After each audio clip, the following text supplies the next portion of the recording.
fans, you know we don't just talk ball, we live it. And now we're throwing you a full court lob with $15 tickets to select March games.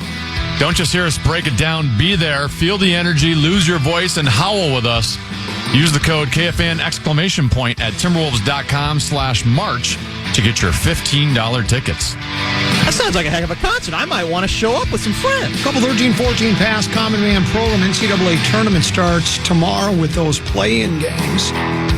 Is UConn the two-time defending champ? They're very Kansas City Chiefs-like. I think they're trying to three-peat, all due respect to Pat Riley. And no team has won 3 NCAA tournaments in a row since back in the UCLA days of Johnny Wooden. I think that was way back in, it's either late 60s or early 70s when they won. Didn't they win like 11 in a row? Something outrageous like that. So, but it starts, and we're all excited about it. Tend to be, you and I, our favorite story that comes out of NCAA March Madness is who will be the first to do the story.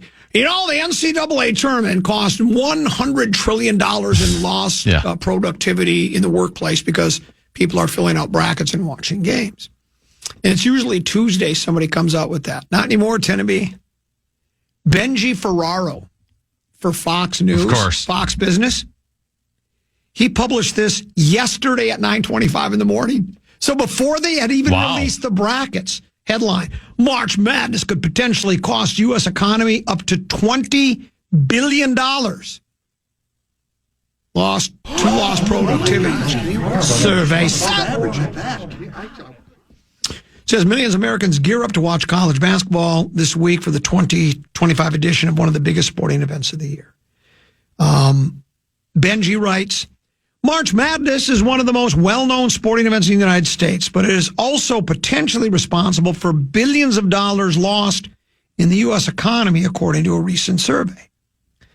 A recent report from the Action Network. Action all the time. Action Jackson. A top sports betting and media brand that boasts nearly 400,000, I can't pronounce that word, tell me,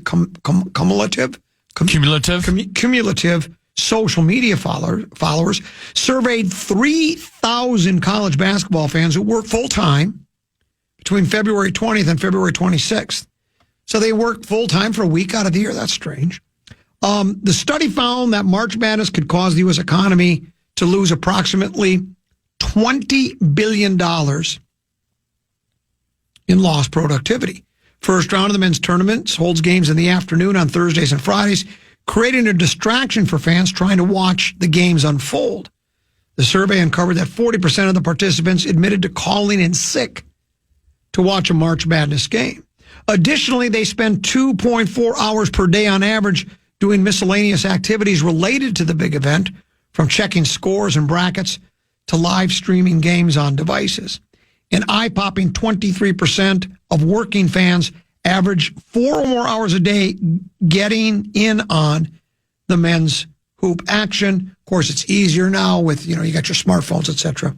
According to the Bureau of Labor data obtained by Action Network, the average worker watching March Madness costs the U.S.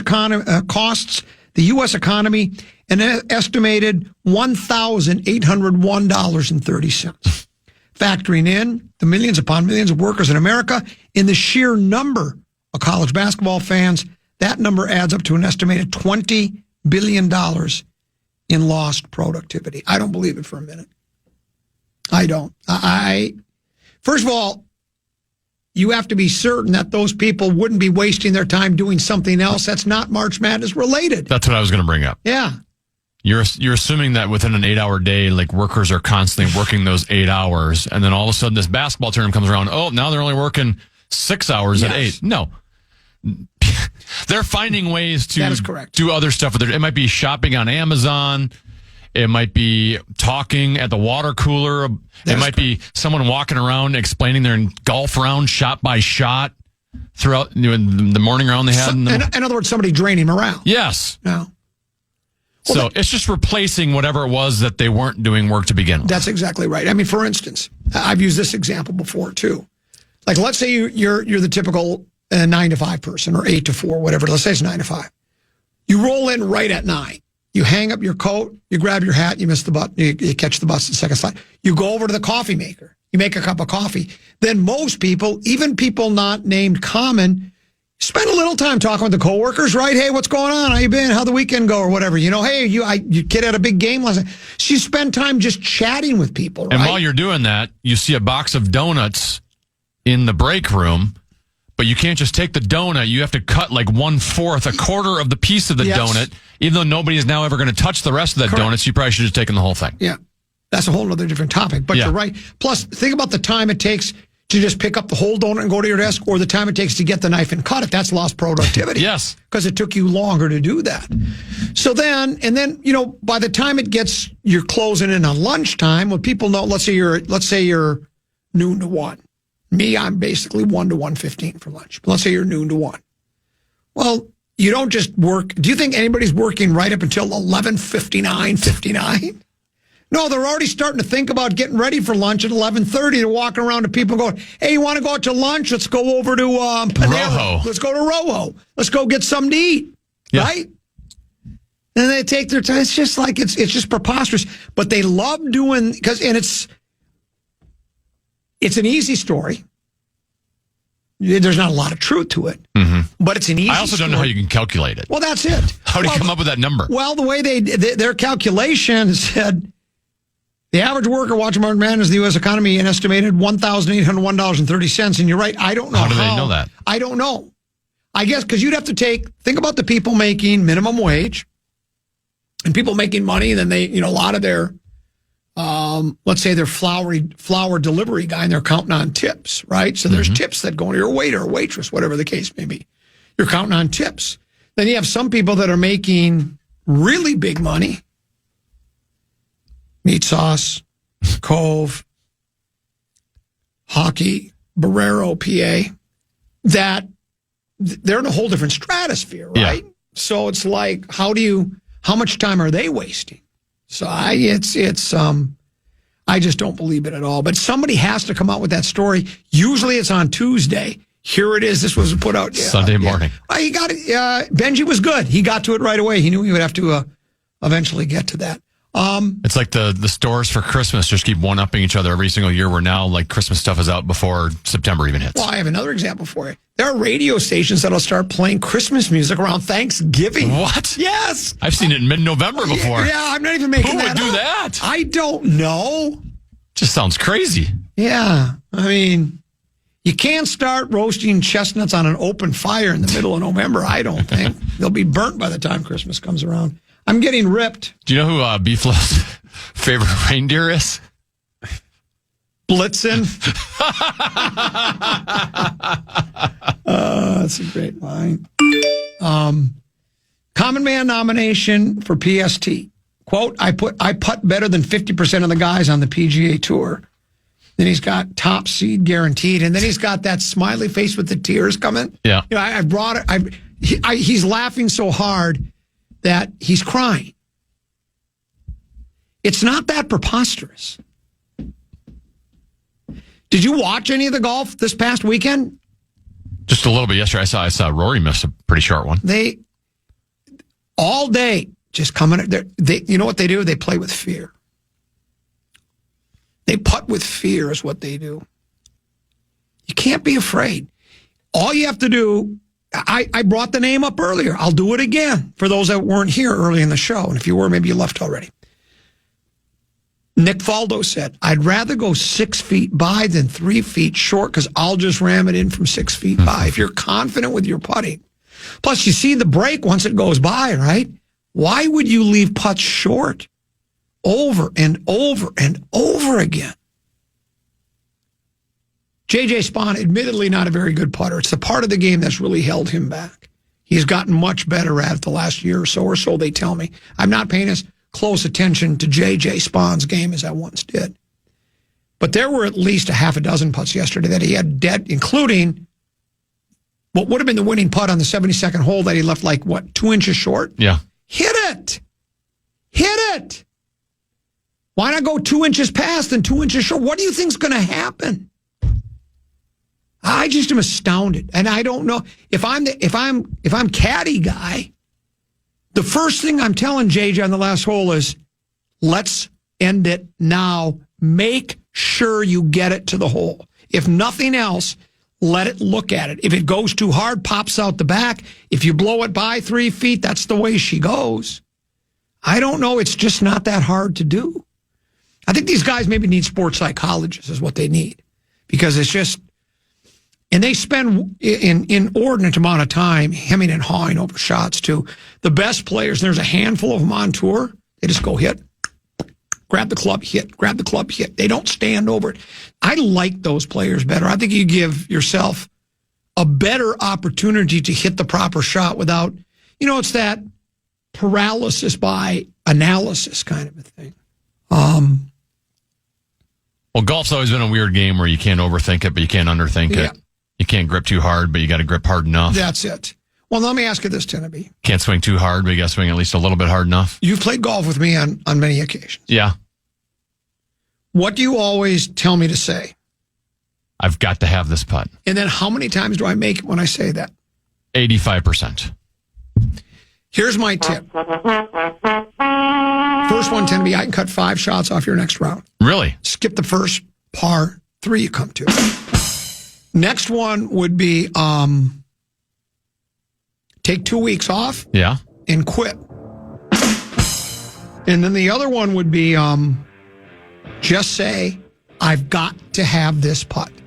Just say that before every putt. You'll be amazed. It helps you focus. It does. Yeah. I've got to have this putt. Let's take a break. As we do, how about this? Let's give away that pair of tickets right now to the Flop, Sweat, and Tears, the tour formerly known as Flop, Sweat, and Tears, now known as the MAGA Comedy Tour. Oh, Make boy. America Giggle Again. The show is coming up this Friday, 21st, at Bogart's in Apple Valley. If you'd like to buy tickets, go to bogartsentertainmentcenter.com. But right now, if you're the 11th caller, you'll win a pair of tickets to see the biggest show of the year. 1-800-320-5326. 1-800-320-5326. Be the 11th caller. You'll be a winner from Bogarts, Sauce, Common, and Larry Mondello Guy, and everybody here at the Fan.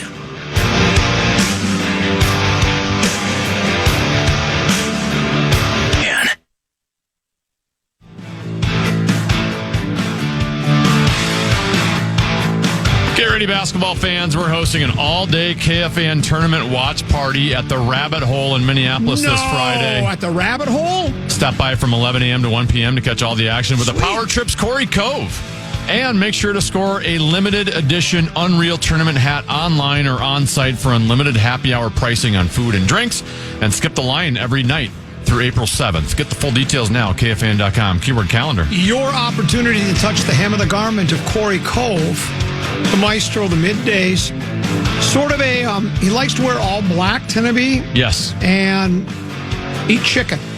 It's like a weird combination of Johnny Cash and Colonel Sanders. It's a line I've added to Flop, Sweat, and Tears. It's pretty good, isn't it? At least it's new. Yeah. Well, Johnny Cash wears all black, and then... Yeah. I get the Colonel Sanders, yeah. Thought you got it. No, I'm Corey Cove, and I'm finger looking good. Gets a big laugh at the show. I cheap shot hockey, and then I just beat up on Sauce big time. Yeah, that doesn't surprise me. Yeah. But it's all in good fun. I'm getting ripped. For what? No way, Common. Tournament greens are so fast. Big galleries, pressure. Love the show. Here's another. I guess it's easier to putt at Oak Marsh than at TPC Sawgrass. The faster the greens, the easier it is to putt. Why do you think the pros like them fast? If they were more difficult to putt, they would complain. They're too fast. They like them because when they're fast, all you got to do is start them online. They're more consistent. Well, yeah, you just start them online and you don't have a blade of grass pushing it the wrong way. I read greens so well that all I have to do is look and go, I just have to touch this? Just get it started? It's going to break about cup and a half left. You know what the other key to putting is? This is what I tell people. At least it works for me. I think so many people are looking for that exact line as if they had a piece of thread, right?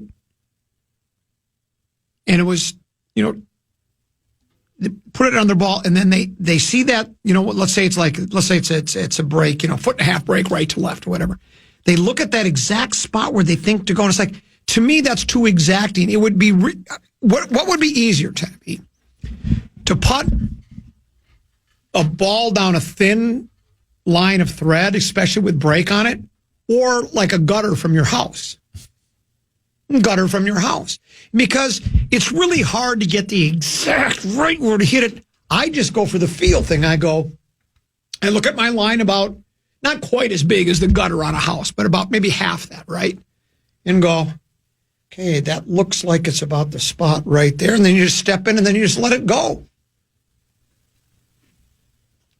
All I do is make putts. You want to see my scorecard from the backside at Oak Marsh on Saturday? Par, birdie.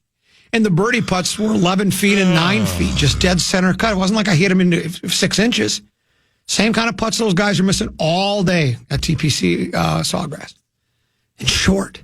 At least go past the hole, for crying out loud. What is it, never up, never in? Right?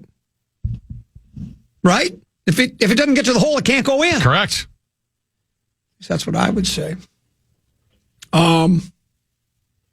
Here's another.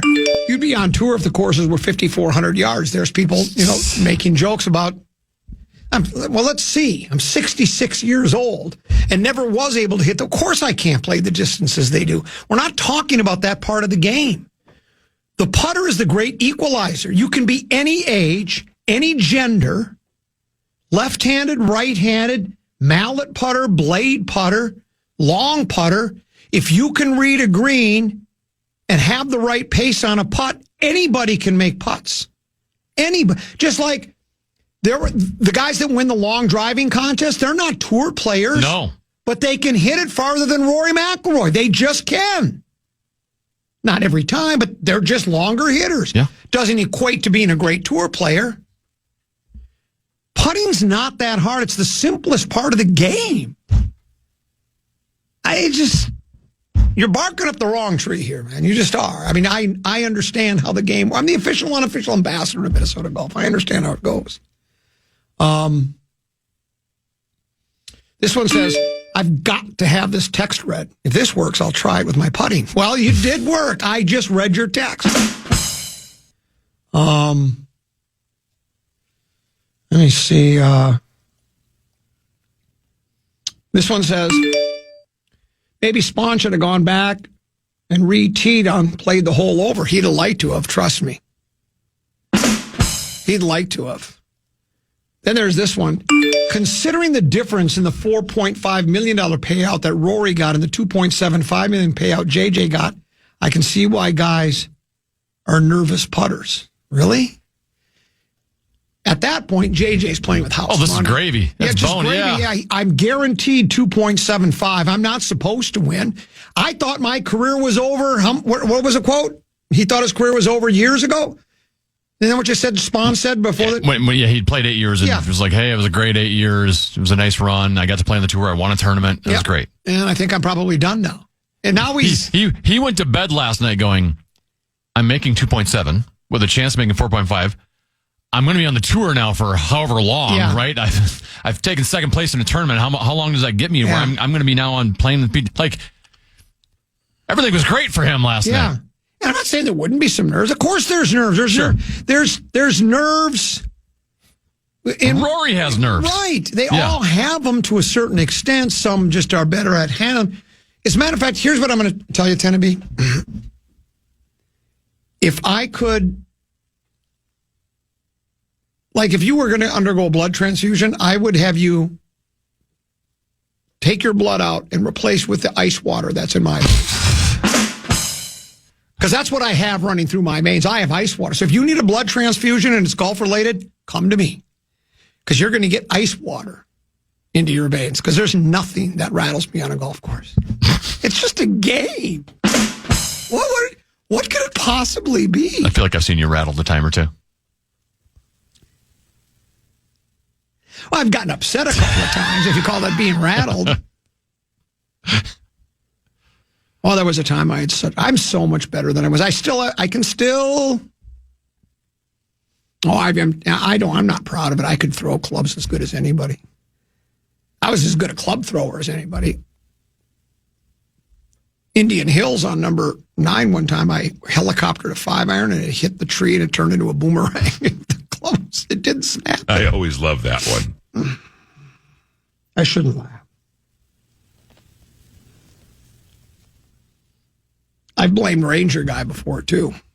My boys will never let me forget that story. We're up at playing up at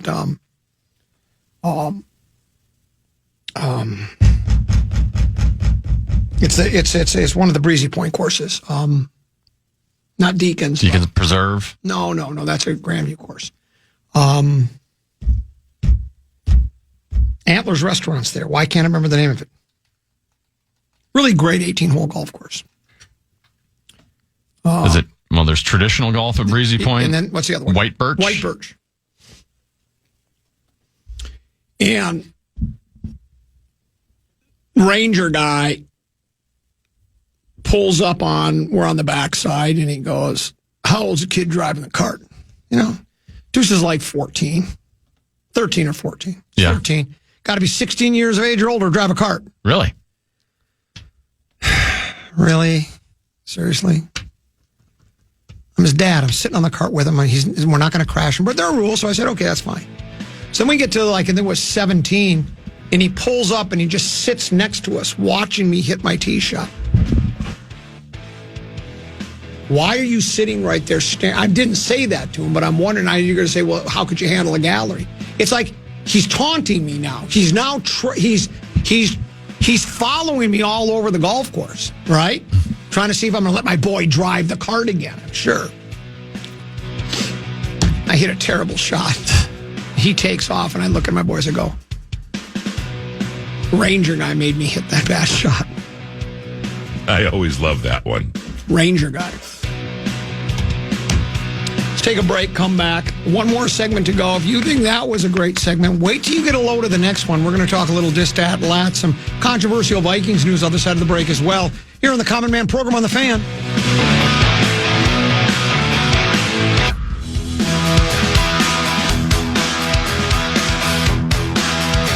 This is the Cars Candy-O.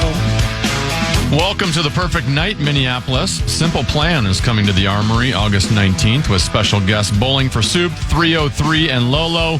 Don't miss out on a night of nostalgic early 2000s anthems. Tickets are on sale now. Get all the details at KFAN.com keyword calendar. That sounds like a heck of a concert. I might want to show up with some friends. Last segment of the Common Man program has been a fast-paced, exciting, yet controversial 2 hours. To this point, it's Warren's lucky day. He calls in, wants to talk, and I've got, by the way, Tenby, my wife bought a fresh pineapple and cut it up and diced it all up for her loving husband. So I've got some pineapple to eat. The stage is yours, Warren. What do you got? And one thing real quick. Please don't bring up the 5 quarterbacks playing all in the same game. I'm not going to. Okay, thanks. I just want to make sure. Your show was the first in the country to say what would happen, and I brought it up. You were out of town, and Rosen was in, and I said, the number one, I take care of 2 problems for the Minnesota Vikings. One is get Jordan Mason, and Kenny can tell you, I said it. It's the first thing I said. That was their best move in the offseason. That's simply unbelievable. Second thing is, if they want to slam dunk this, the best receiver available they could get is Keenan Allen. If they were able to get him, Chicago has been pretty good because they did a really good thing. I think they're going to be picking up that Zacchaeus that I had talked about last year. I remember you talking about went to Washington. Yep. You know what was amazing about that guy? What? They threw to him 52 times. You know how many catches out of 52 he made? You got any guess? I'll say 46. He caught, 45 out of 52 catches, which is unbelievable. Over 90% of the passes that are thrown to him, he catches them. What did the Vikings have trouble with at certain times last year? You know what was more unbelievable? I guessed it within one catch. You did, but isn't that amazing? Over 90% of the time the guy was throwing the ball, he caught the football. All he does is But catch I'm passes. saying Keenan Allen, and nobody's brought this up, he had a good year with Chicago last year. He would be perfect for the Vikings. He could, what's amazing about him is he's a slot. He can catch in the slot, but he's a big guy. Catches a lot of touchdowns, and he did really good against the Vikings. I don't see any reason why the Vikings wouldn't try to get him. One thing about the Favre situation, real quick. You mean Rodgers? The Rodgers situation. This is a slam dunk for the Vikings if they sign him. There's a no lose situation if the contract's right. The reason I say this is he could actually call plays, and our coach could call plays. Do you realize how they could do that in coincidence with each other? How? Is there any way you know how they could do it? I don't know. Okay. Let's say every time a receiver goes out on a route, the coach calls 3 different plays for these receivers, and he doesn't know which one's going to get the catch. And with the The way only Rodgers guy that's has going to been know throwing lately, no one knows who's going to get the catch. Anyway. Well, that's what I'm saying. If Favre is in there, he's got 3 choices. He's the one that makes the choice when he's on the field. He's basically calling the play. KOC's designing the play. He's the only guy I know out there right now that would be good at it. Huh? But and the thing about this too with Favre, Rodgers. This is a situation where you could actually get your rookie some playing time also. All right. I would make it. Yeah, I would make it. You know what? If he signed, I would make it clear to him. There's going to be some times during the season because we need to get him in the game. Okay. And this is a win-win situation. It sounds like if they got the rookie in sometimes during the season along with him because he could run the football. Right. You could get it. You could put him in the game. He could be moving back there. He could play the state. Oh, there's one other thing really quick. Oh, make it quick. Bradbury. Here's the thing with Bradbury. Make him turn him into a tight end. Well, this is what would work. I would restructure his contract. Okay. Does Skipper play offense for Detroit? Yeah, he does. Okay. So if you got Bradbury, who's a very good athlete, why couldn't you put him in the backfield to help the quarterback for protection, use him as a lead blocker, and get him some offense once in a while? How about he this? could play that position. I would use him that way. How about this? I'll leave you with this. How about it turn Joey Gallo into a starting pitcher? That's a totally different situation. Right, but the thing about Bradbury is, have a good one. Put him in the backfield. Turn him into like that Ricard for Baltimore. Correct. The huge, massive fullback.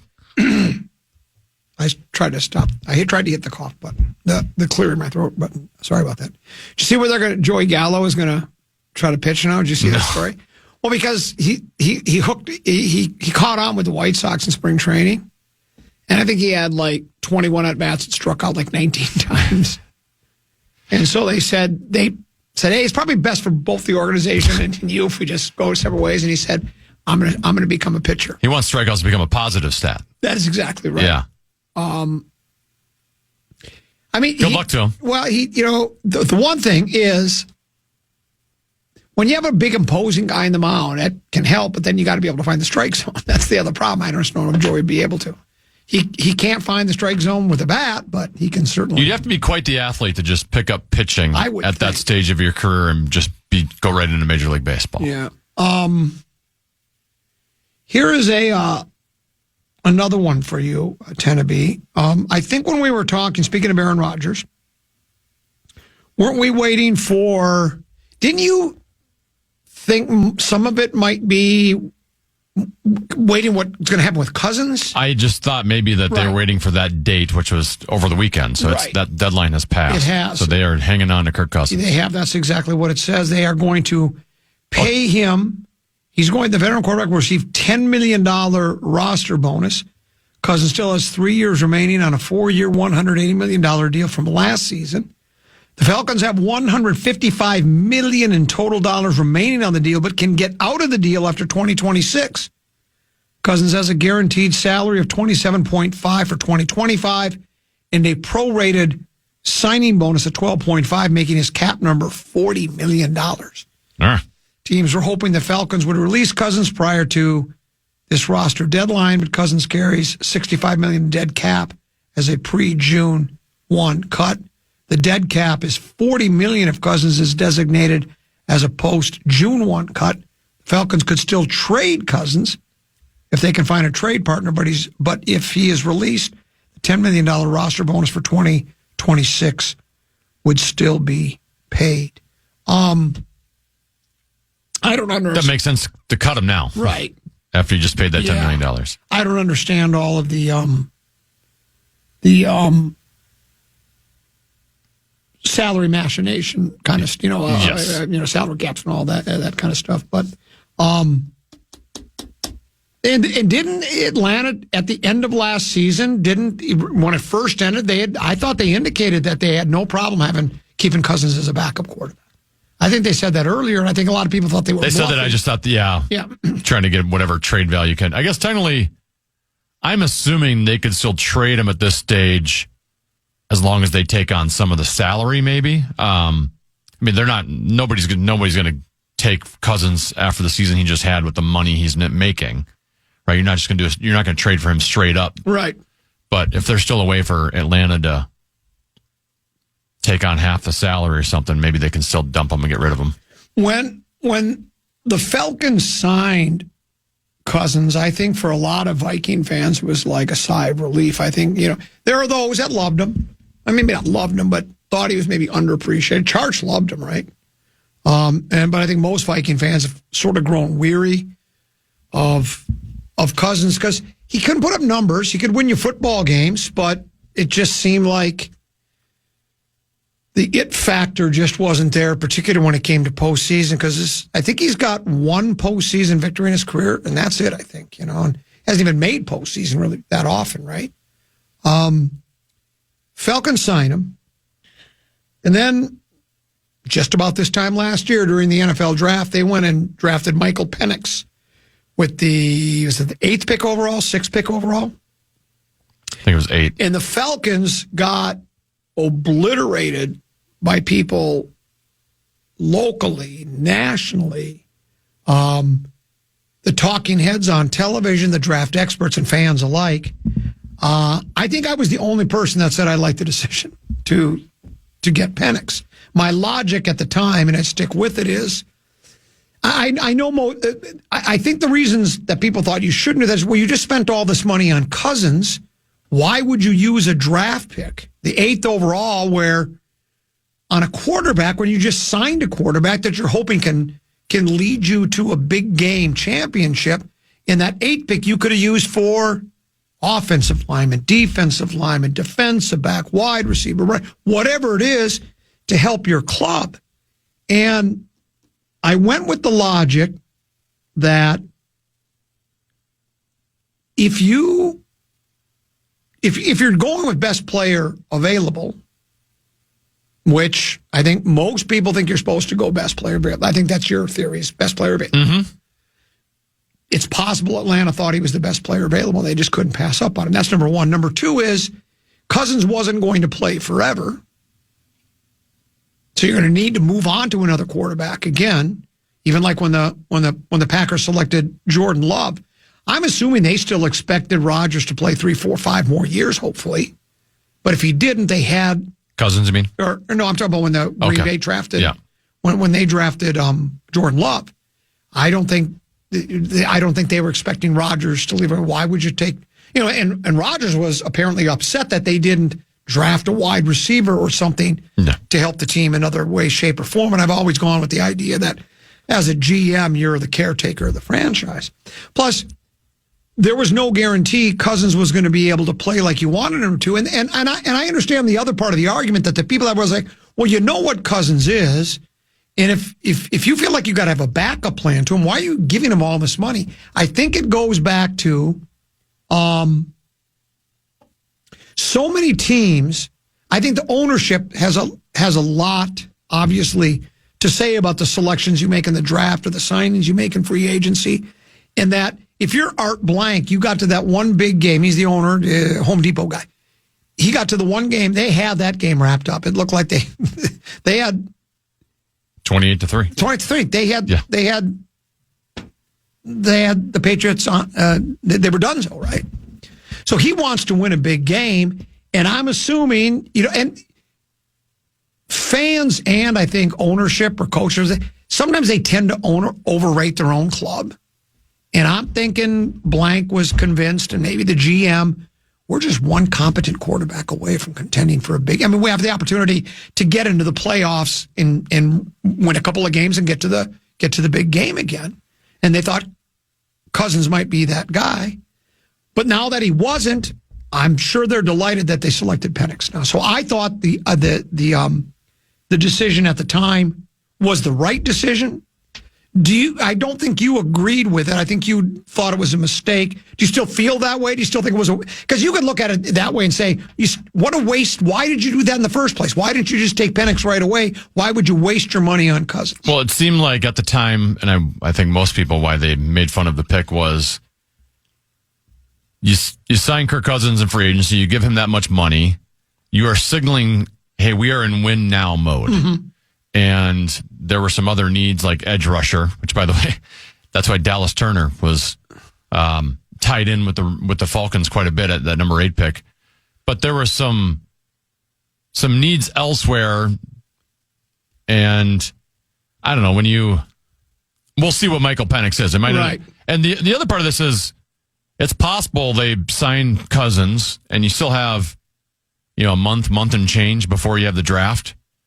And you see Cousins in front of your doctors working out, and you go, man, that Achilles is maybe a little dicey here. Maybe we need to give ourselves a little bit of insurance, which, given the season Cousins had, that might have been very well because of Achilles-related stuff. Ultimately, I guess we'll see if Penix is brilliant this year, then, yeah, they definitely made the right pick. And Cousins' performance would lead you to believe, well, that was a good idea to try to back that up and get some insurance there. Because quarterback is the most important position in all the sports. Yes, if you haven't heard Notorious DIG told us that. This is from the Bradshaw and Bryant KFAN text line. It says, Cousins was solid. He definitely grew on me. I mean, JJ got off with a huge, amazing start.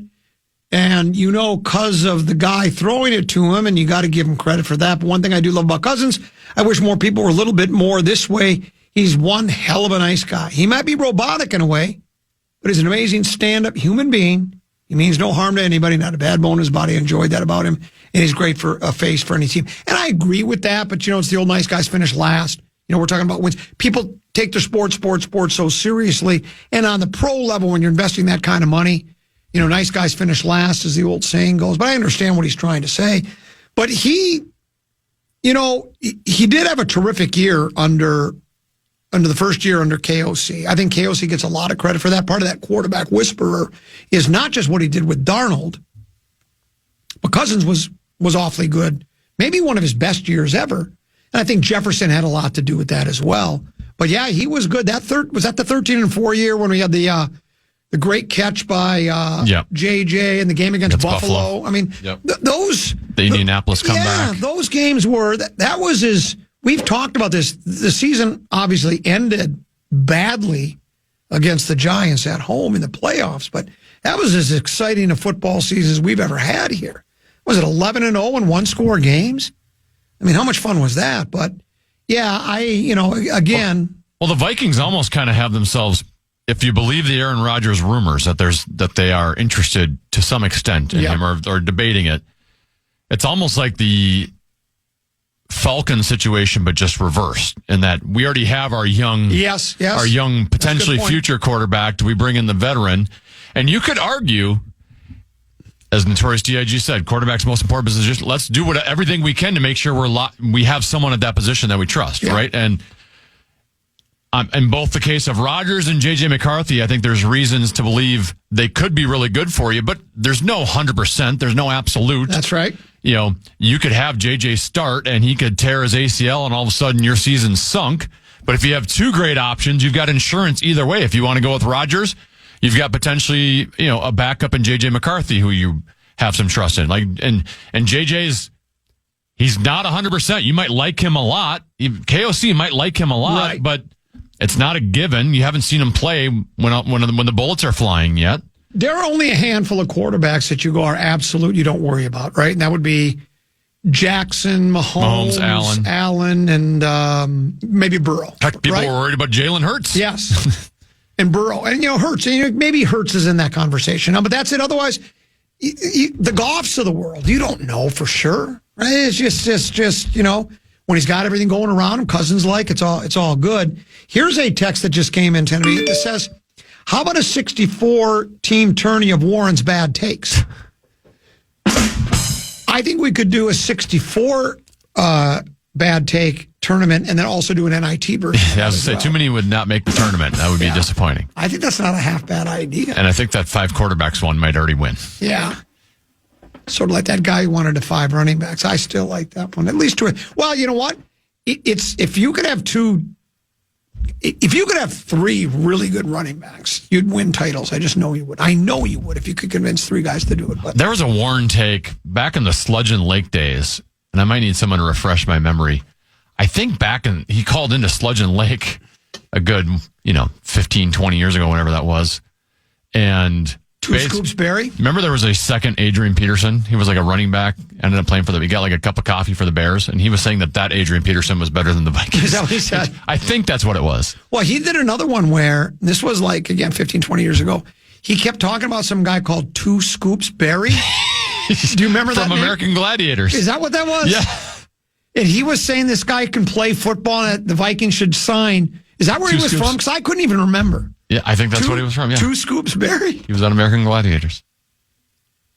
Well, we'll never know because no team ever signed him. I do think we should be looking at sumo wrestlers for offensive linemen. Yeah. You saw that video I sent you that Micah Parsons couldn't even move the guy. That's exactly right. He could not move him. Micah Parsons could not move sumo wrestler guy because they know about leverage. They know how to dig in, and they weigh 540 pounds.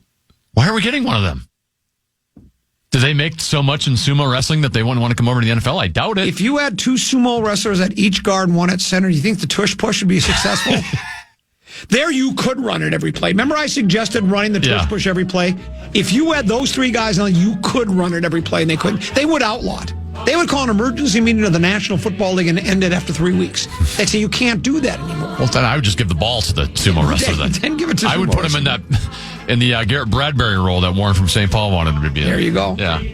Ted B, thanks for having me. Hey, great job. You as well. We really enjoyed our visit today. It was so much fun. It was controversial as always, but it was a bit unprepared, uninformed, and unapologetic. Now it's time for poised, polished, and professional.